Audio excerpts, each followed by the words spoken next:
Okay, so we're talking about the distributive property. First, we're just going to simplify using our normal order of operations like we usually do. So, for number one, I would normally do what's in parentheses first, right? 6. So I leave it as 6 times, and that 3 plus 9 would be 12. Okay. So then I have 6 times 12, and that was 72. Okay.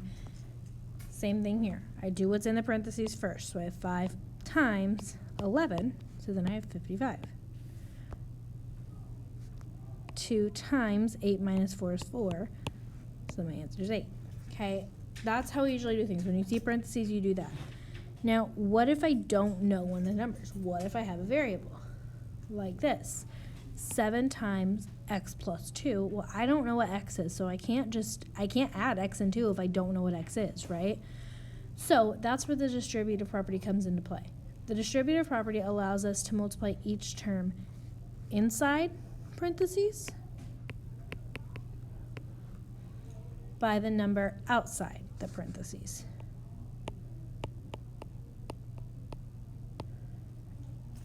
So algebraically, we would say that a times b plus c in parentheses is the same thing as a times b plus a times c.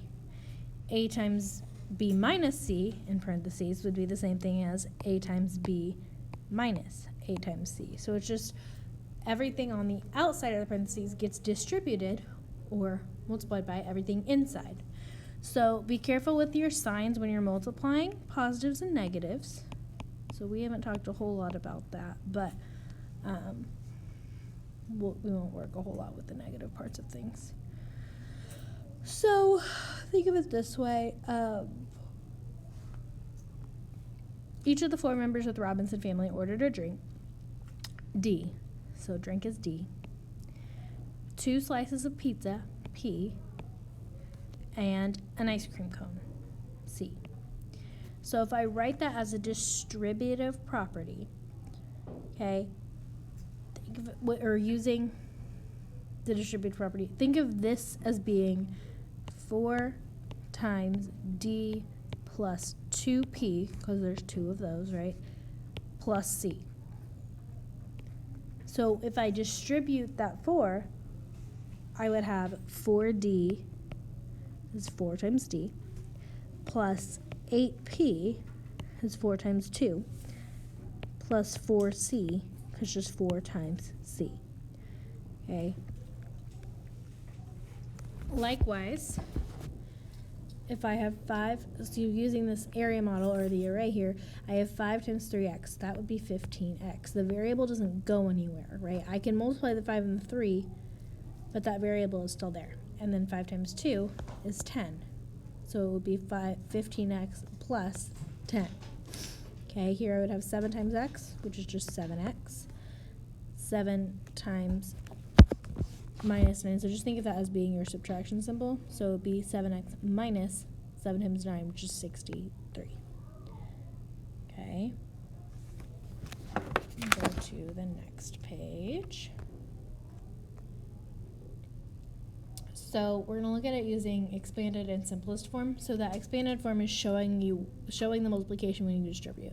So I'm going to have 2 times x plus 2 times 6 for my expanded form. In simplest, it would be 2x plus 12. Okay.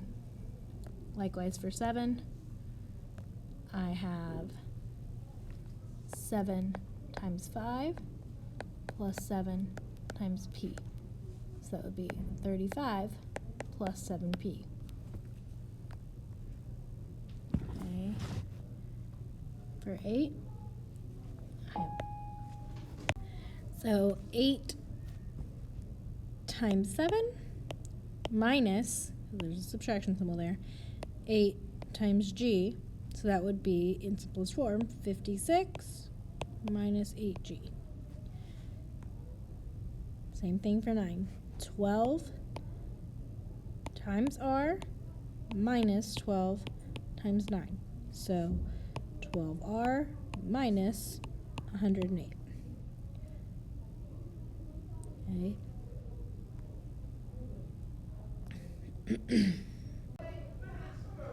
So you're just going to keep going here. 15x plus 50. Because 5 times 3x and 5 times 10. 3 times x, 3 times 4. So 3x plus 12. 12 times x minus 12 times 2x. So 72 minus 24x. Okay, that minus stays there. Okay. 6 times 2x is 12x. 6 times 5 is 30. Okay, you're going to do the last 5. Actually, we're going to do a couple here. Hold on. Didn't see the 2 variables. Okay, so when there's 2 variables, you still do the same thing. Okay, this is just 4 times x and 4 times y, so I have 4x minus 4y. So that part doesn't change. You just have to keep in mind that there's more than one variable. Okay, not all of these have 2 variables, but some of them do, so I want to make sure I did one. So the last 4 here, you'll do on the Google form.